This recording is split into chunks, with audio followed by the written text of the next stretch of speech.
Bote Bazolampangi, bonjour à tous, ici votre frère Nga Maïko. Bienvenue dans votre émission Connaissances cachées qui continue à traiter les sujets de Kinkulukieto, notre ancestralité. Mettez-vous à l'aise et bonne écoute, toujours avec Zola Matondo. Il y a environ 550 millions d'années, des expériences risquées menées par les Bantu Allah ont déclenché d'immenses cataclysmes. Pour venir en aide aux Muela, âmes multidimensionnelles des Tanguy, victimes de la désintégration de la grille énergétique d'Alenza 2, les Bakongo, les Bantu Our et les Bantu Mu ont lancé un projet de sauvetage.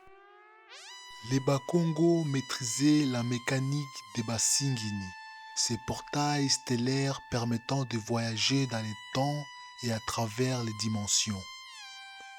Grâce à cette expertise, ils ont mis en place un plan audacieux repris par les Bantu Our.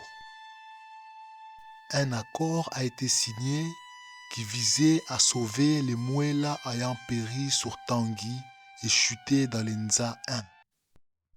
Parmi les participants de cet accord, on retrouvait les consciences comme les Bundu Dianzita Dianza, les Kiselemena, les Pléiades d'Unza 2, les Bantu Our, les El, les Bankosi, les Bakongo, les Bantu Mu et les Bantu Al.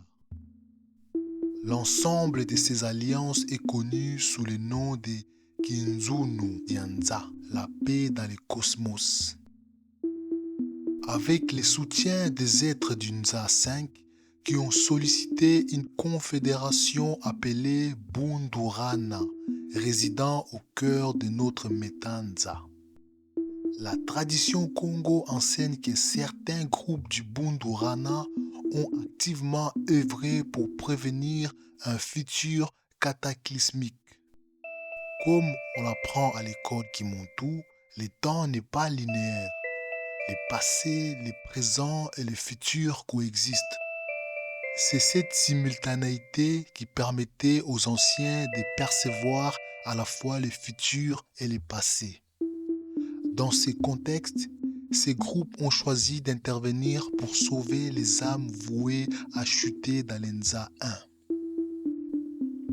Les Bantu Ur maîtrisaient donc les portails interdimensionnels Basingini, ont voyagé dans les temps jusqu'au Nza 1 après les cataclysmes des Tanguy et la chute du Muntu.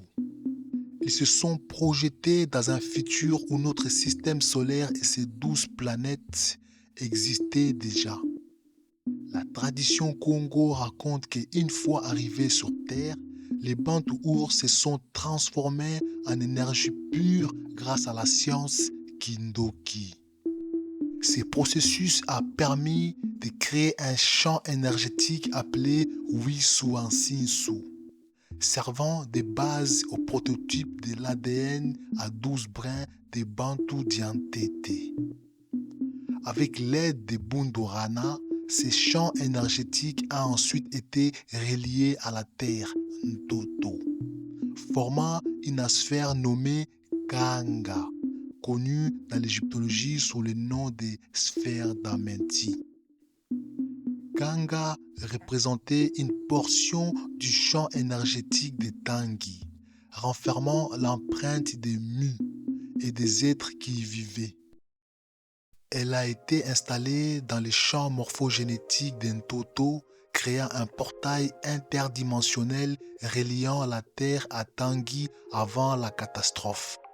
Ces ponts temporels offraient un espoir pour les âmes disparues et permettaient l'ascension d'Ntoto et de Tanguy. Dans la tradition Congo, Kunaka signifie ascension. Et Kunaka Diamuela se réfère à l'ascension des âmes multidimensionnelles du Muntu. Kanga, ou la sphère d'Amenti, a été placée au centre d'Ntoto il y a environ 550 millions d'années avant même que cette dernière n'existe dans l'Enza 2. Les projets de sauvetage des Bamuela avaient débuté avant les cataclysmes de Tanguy, démontrant une stratégie prévisionniste exceptionnelle. Grâce à Kanga, les Bamuela sur Terre ont pu continuer leur évolution et retrouver leur forme originelle à 12 brins d'ADN. Les Wisu en Sinsu, ces champs morphogénétiques permettaient aux Bantu-Ur de s'incarner sur un Toto pour rassembler les fragments de conscience des Bamuela dispersés. En fusionnant ces consciences, ils ont aidé ces âmes à accomplir leur ascension, Kunaka. La mise en place des Kanga a marqué les débuts de l'arrivée sur Terre des êtres multidimensionnels venus pour s'aimer de nouvelles espèces, notamment dans les règnes végétal et animal, il y a environ 250 millions d'années. Les âmes résidant dans la sphère d'Amenti ont commencé à s'incarner sur un Toto en utilisant les structures génétiques des Bantu-Ur. Cette seconde création de conscience, connue sous le nom de Bantu Diazolé, a ouvert une nouvelle ère sur un Toto.